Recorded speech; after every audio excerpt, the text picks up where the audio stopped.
Halo, apa kabar sahabat semua? Tentunya sehat walafiat ya. Salam damai sejahtera buat kita semua, orang-orang yang percaya Tuhan. Salam damai sejahtera buat Indonesia, bahkan seluruh dunia. Oke, kali ini saya mau sharing dengan topik penyesatan perpuluhan di dalam gereja. Sebenarnya topik ini saya sebenarnya berat untuk membahas hal ini ya. Sudah kurang lebih 20 tahun saya merasakan kejanggalan-kejanggalan di dalam sistem pembayaran persembahan perpuluhan. Ini sudah lama, sudah sekitar 20 tahun ya. Saya merasa ada kejanggalan di sini. Kejanggalannya seperti apa? Dan berita Injil keselamatan dari Yesus Kristus itu sudah menyimpang, sudah dibelokkan oleh orang-orang yang tidak bertanggung jawab. Jadi pemberitaan keselamatan itu dibelokkan, itu dileset dari hakikatnya. Tapi saya menahan untuk tidak bersuara. Namun kali ini saya punya kesempatan untuk bersuara, walaupun di konten YouTube ini ya. Saya mau sharing kepada saudaraku semua yang terkasih di dalam Yesus. Ada sesuatu yang sepertinya membakar hati saya, bahwa kamu harus menyampaikan hal ini. Kamu harus menyampaikan. So, tidak ada orang yang berani untuk menyampaikan. Ya mungkin ada, tapi 1-2 orang. Apa karena mereka takut menyampaikan, karena nanti mereka dimusuhin banyak orang? Karena pengikut-pengikut gereja-gereja ini yang menyetujui tentang persembahan perpuluhan ini jemaatnya jutaan. Luar biasa. Dan ini saya menganggap ini banyak orang mengalami penyesatan, mereka tersesat, mereka menyimpang dari pemberitaan Injil, mereka menyimpang dari inti, dari esensi Injil sebenarnya. Yesus datang itu menghapus semua persembahan dan menggenapi yang namanya hukum Taurat. Kalau kita mau bahas tentang perpuluhan ini, firman Tuhan yang sering dikaitkan dengan hal-hal berkat-berkat melimpah-limpah, tentang Abraham memberikan perpuluhan kepada Melkisedek, imam besar.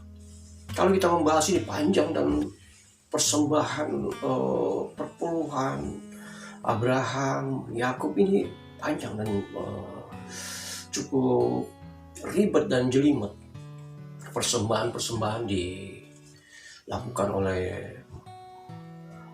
bangsa Israel yang dipimpin Musa pada saat itu. Itu persembahannya cukup ribet, banyak sekali. Ada persembahan korban penebus salah, persembahan korban penebus dosa, ada perpuluhan yang terbagi berapa perpuluhan, persembahan perpuluhan, cara memberikan persembahan perpuluhan pada perayaan Pondok Daun, itu jelimet sekali. Kalau kita mau hitung-hitung persembahan itu bisa bukan 10% perpuluhan itu pada zaman Israel saat itu. Itu bisa sampai 12%. Tapi untuk mengenai sejarah perpuluhan itu, saya akan cantumkan semua ayat-ayat pendukung nanti silakan dilihat di kolom deskripsi ya. Kalau saya mau bahas di sini, durasinya saya nggak nyampe. Durasinya terlalu panjang kalau saya mau bahas. Tapi nanti saya akan, mungkin ini kalau saya nggak sempat bahas nanti sampai ke Perjanjian Baru, atau sampai ke kitab Maliaki yang ayatnya yang dibangga-banggakan itu. Nah, mungkin saya akan buat part 1 dan part 2 ya. Baik, kita masuk ke topik utama. Penyesatan perpuluhan di dalam gereja-gereja. Kita masuk ke kita bahas ya sekilas aja sejarah perpuluhan. Waktu itu mungkin orang-orang sering memberitakan, oh Abraham diberkati. Abraham diberkati karena memberikan perpuluhan. Oh dia menjadi kaya. Gitu ya. Ini perlu kita tahu ya. Abraham itu memberikan perpuluhan. Itu bukan hasil dari rumahnya. Bukan hasil dari pertanian, peternakan, dari hasil agrarisnya. Abraham memberikan perpuluhan terhadap imam besar Melkisedek. Nah pada saat itu Abraham, waktu itu bukan namanya Abram ya. Dia asalnya Abraham ini orang Ur-Kasdim. Waktu itu dia punya ponakan namanya Lot. Nah Lot dan istri dan keluarganya ini itu dirampas dan ditawan oleh musuh. Sehingga Abraham harus berjuang, harus berperang, merebut kembali ponakannya ini, si Lot ini, beserta keluarganya. Dan dia bawa orang-orangnya. Abraham mempersiapkan orang-orangnya 300 orang lebih. Mereka orang-orang pemberani semua. Jadi jangan kita lihat Abraham ini orangnya anggun ya, dia pakai jubah, memberikan perpuluhan. Bukan begitu. Abraham ini tukang penggal kepala, tukang tombakin orang, tukang pembunuh orang ini Abraham. 300 lebih orang-orangnya yang dijadikan pasukan sama dia, orang-orang berani mati. Itu mengalahkan beberapa raja-raja. Anda bisa bayangkan betapa kuatnya Abraham. Sekali sabet berapa leher yang lepas. Jadi jangan kita cuma, oh Abraham ini memberikan perpuluhan. Kita memberitakan hal yang manis-manis. Setelah Abraham mengalahkan musuh-musuhnya, dia menjarah harta musuh-musuhnya. Dia menjarah. Jadi singkat cerita yang dipersembahkan 1/10 kepada Imam Melkisedek itu bukan hasil bumi, itu hasil dari 1/10 dari hasil jarahan perang. Ini banyak orang yang nggak tahu, banyak orang nggak mengerti. Ingat ya, Abraham cuman 1 kali memberikan ke Melkisedek 1/10 jarahan perang. Jadi waktu Abraham pulang berperang, kebetulan dia lewat di kota Salem. Kemudian dia ketemu dengan Melkisedek, imam besar. Saat itu tradisi saat itu memang wajib orang yang derajatnya kecil memberikan ke orang yang derajatnya tinggi. Itu udah menjadi tradisi pada saat itu. Jadi Abraham wajib memberikan. Ini kalau kita mau kupas, saya ini baru saya ambil poin-poinnya saja, baru summary-nya aja. Kalau kita kupas ini durasinya nggak sampai. Kemudian yang kedua, Yakub itu baru akan memberikan perpuluhan. Pada waktu Yakub pelarian dari rumahnya saat dia dikejar oleh saudaranya Esau. Nah itu saudara mungkin sudah tahu peristiwa itu. Dan waktu setelah Yakub sampai di Betel, kemudian malam dia tertidur dan dia bermimpi ketemu Allah yang melihat malaikat turun naik ke surga. Pada waktu Yakub bangun, dia berjanji bahwa kalau Tuhan memberkati aku hingga nanti sampai kembali ke rumah orang tuaku, aku akan, ini baru akan, belum memberikan, aku akan memberikan 1/10 kepadamu. dan aku akan mendirikan mesbah di tempat ini. Maksudnya itu di Betel, di tempat dia tidur itu, dia bertemu Tuhan di situ. Jadi Yakub itu sampai sekarang kita nggak tahu itu perpuluhannya diberikan oleh siapa, apakah diberikan oleh yatim piatu, janda-janda fakir miskin, atau orang-orang asing, karena tradisi zaman Abraham itu seperti itu sampai ke tradisi Israel, zaman Musa, zaman hukum Taurat. Kalau kita bahas sejarah mengenai suku Israel yang mendapat bagian tanah di Kanaan sebagai tanah warisan, kemudian jadi yang mendapat pembagian tanah di Kanaan saat itu hanya 11 suku. Nah, yang suku Lewi ini, yang satu ini, suku Lewi, itu dikhususkan Allah untuk melayani di kemah suci. Mereka membersihkan segala macam perabot-perabot, bongkar pasang kemah suci, segala macam. Jadi mereka dikhususkan untuk melayani Tuhan di kemah suci. Sedangkan dan suku Lewi itu nggak mendapatkan pembagian tanah seperti yang didapatkan ke-11 suku Israel.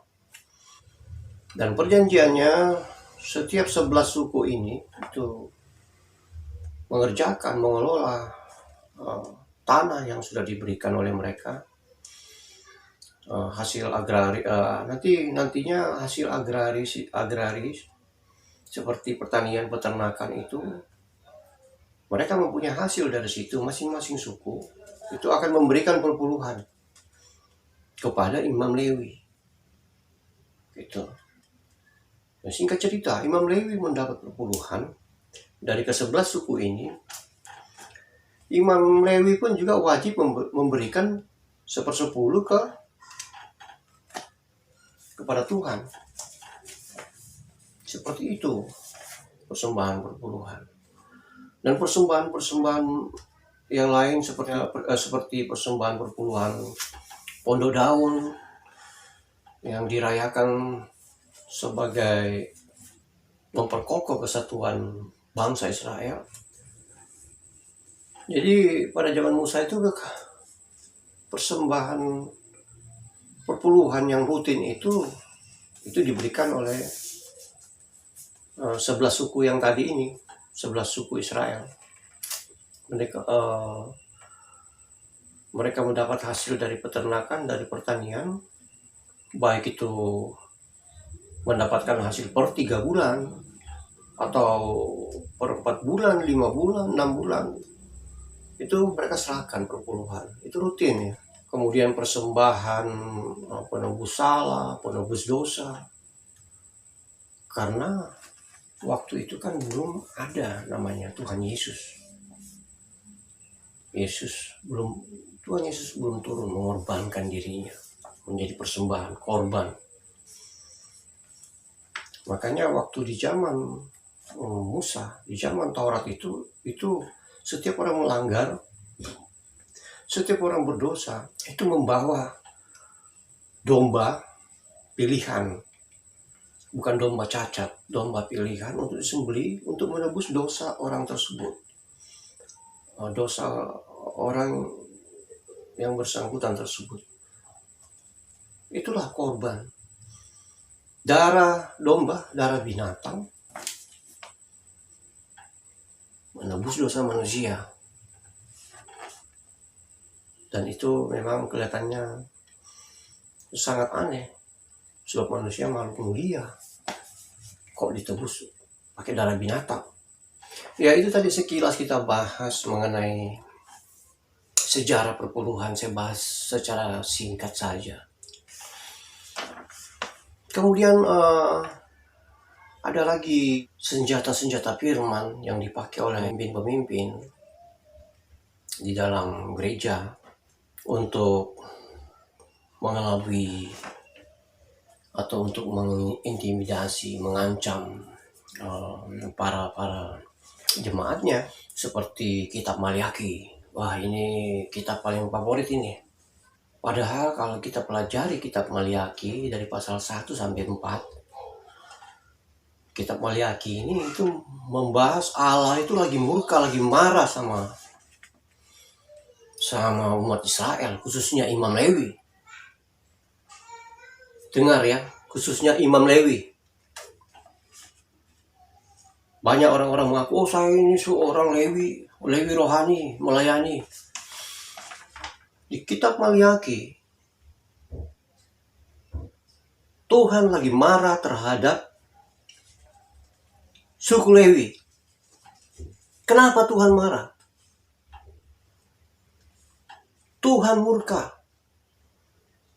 Karena imam-imam ini, imam suku Lewi itu mengizinkan orang Israel kawin cerai, kawin campur sama orang tidak percaya kepada Allah. Kemudian mengizinkan orang Israel memberikan persembahan-persembahan yang cacat, memberikan lembu yang timpang, yang buta, dipersembahkan dan menodai mezbah Allah. Dan waktu itu Allah marah terhadap Imam Lewi dan orang Israel. Jadi kitab Maliaki itu membahas tentang Allah itu lagi marah terhadap imam-imam. Imam-imam itu kalau sekarang itu ya pelayan-pelayan seperti itu. Jadi jangan dibalik-balik ya. Oh, kalau Anda nggak memberikan perpuluhan, nanti kamu terkutuk, berdosa. Jangan dibalik-balik. Tuhan itu lagi marah terhadap pelayan-pelayan Tuhan, orang-orang Lewi pada saat itu. Itulah sejarahnya kitab Maliaki. Kalau kita mau bahas secara detail. Baik, untuk pembahasan ini nanti kita lanjutkan lagi. Ini baru part 1. Nanti kita akan lanjutkan di part 2 ya. Kita akan bahas secara detail di situ. Tentang penyesatan perpuluhan ini. Oke, bagi Anda yang diberkati oleh video ini, Anda subscribe. Tolong juga video ini di-share ke teman-teman ya. Biar juga teman-teman diberkati. Salam damai sejahtera bagi kita semua. Dalam nama Yesus, haleluya. Amin.